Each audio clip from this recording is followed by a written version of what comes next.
Mesdames et messieurs, chers téléspectateurs de la télévision Proximité Web TV, bonjour.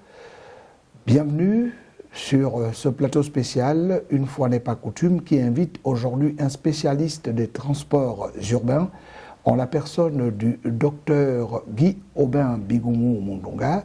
Guy Aubin Bigumou Mundunga est chercheur, il est donc maître chargé de recherche, j'allais dire, à l'Institut de recherche en sciences humaines Hirsch de l'Université Omar Bongo, pour ne pas dire du CNRST, c'est-à-dire du Centre national de recherche scientifique et technologique du Gabon. Docteur, bonjour. Bonjour. Eh bien, ce qui nous amène vous inviter aujourd'hui, c'est la décision gouvernementale gabonaise, si on veut bien, la décision présidentielle gabonaise, parce que ça commence par la présidence de la République, par donc le chef de l'État Ali Bongo Ondimba, d'offrir la gratuité du transport scolaire à tous les élèves gabonais. Alors, vous qui êtes un spécialiste des transports urbains, comment vous accueillez cette nouvelle? Merci. La question donc que vous me posez sur la gratuité de transport, je la répondrai sur un point de vue déjà scientifique. D'un point de vue scientifique, il faut comprendre cette gratuité dans la notion même de service public. Oui. Alors, quand on a dit ça, c'est quoi le service public? Le service public de transport, c'est le transport qui est garanti à la population par les pouvoirs publics. Autrement dit, c'est un devoir pour les pouvoirs publics d'assurer les déplacements des populations qui vivent sur son territoire. Deux éléments essentiels aident à comprendre ce que c'est le service public.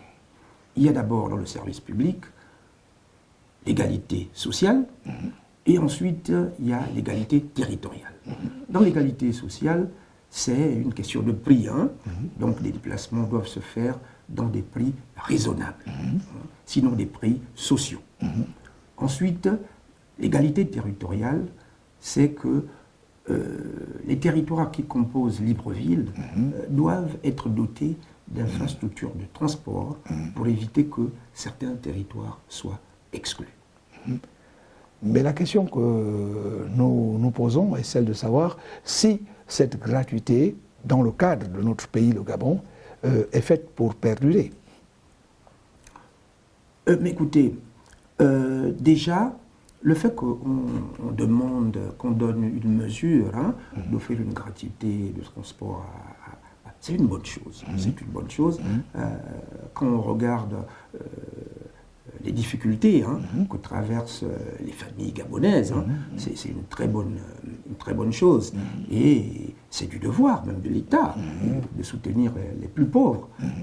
Et je pense que là-dessus, on va dire chapeau au pouvoir public. Cette mesure est-elle faite pour perdurer?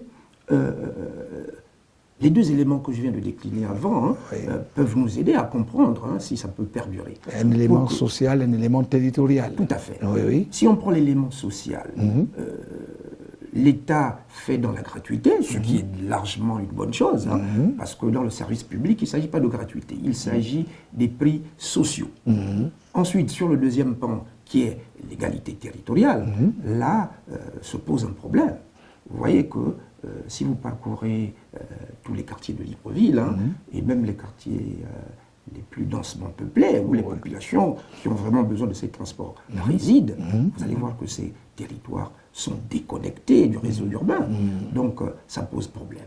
Il va falloir que, à ce niveau, un travail sérieux soit fait pour que des infrastructures de transport soient construites en direction de ces territoires-là, pour éviter qu'il y ait une exclusion territoriale.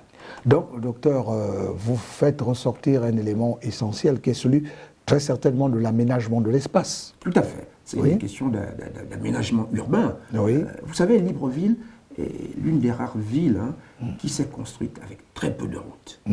Et même lorsque le réseau routier existe, il est presque moribond, si vous regardez.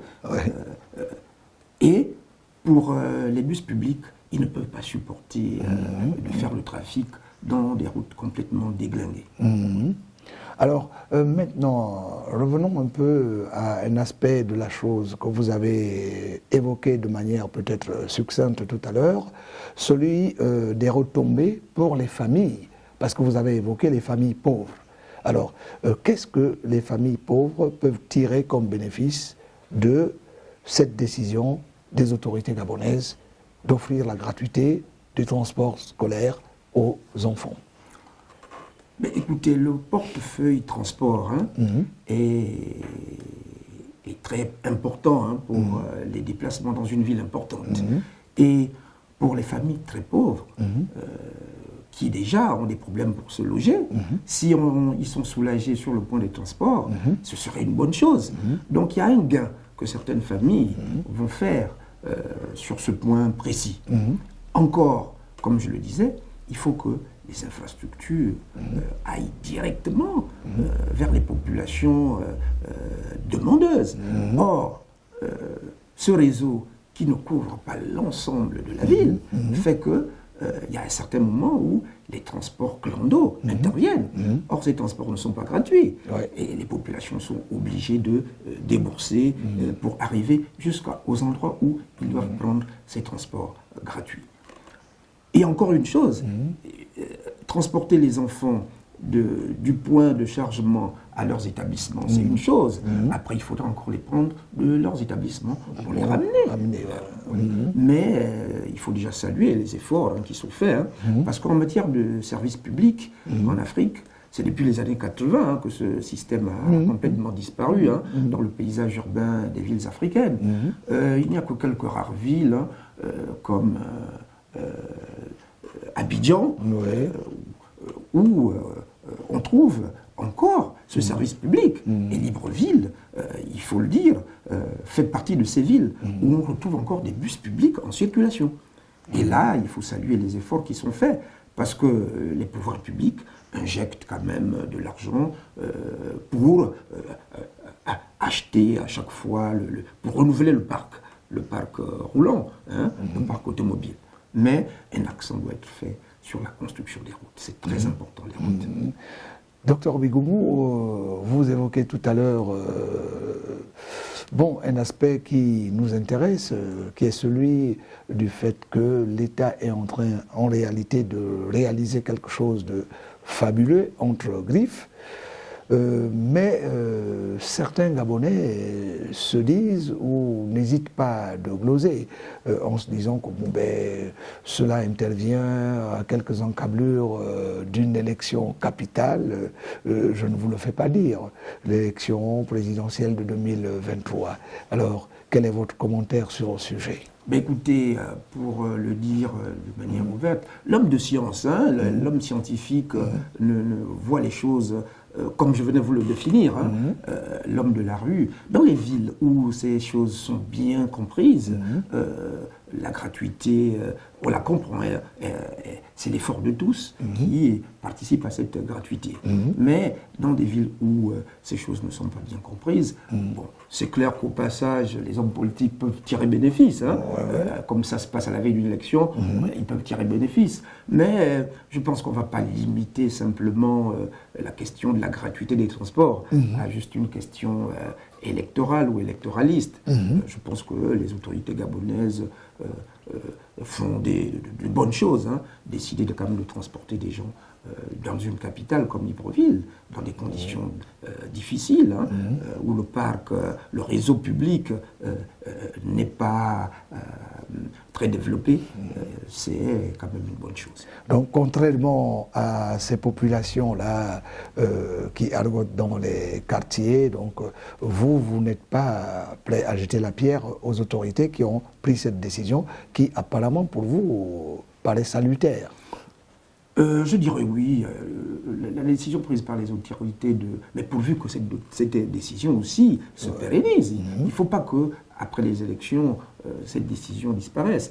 Et il faut que les autorités comprennent qu'il y a des Gabonais qui habitent dans des zones reculées. Il va falloir faire arriver les infrastructures jusque dans ces zones pour que les populations puissent se déplacer en toute liberté. Vous savez, lorsque on n'arrive plus à se déplacer, on est assigné à résidence. Or, le fait de se déplacer, ça développe même l'esprit, ça développe la vision.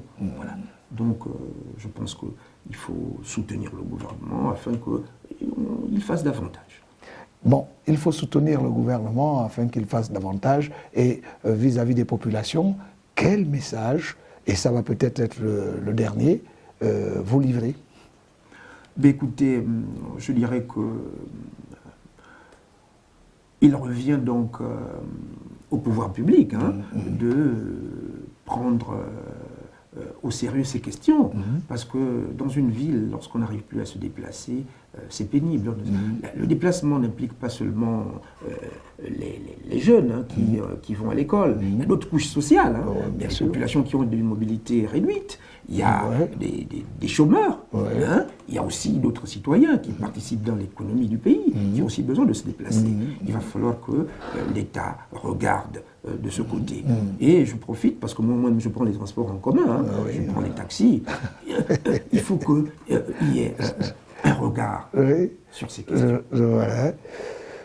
Eh bien, mesdames et messieurs, chers téléspectateurs de la télévision Proximité Web TV, voici, c'est ici que s'achève ce plateau spécial, un plateau spécial qui était consacré à la gratuité du transport scolaire décidé par les autorités gabonaises, en tête desquelles le président de la République Ali Bongo Ondimba. Et pour en parler, nous avions le spécialiste des transports urbains, chargé de recherche à l'Institut de recherche humaines de Libreville.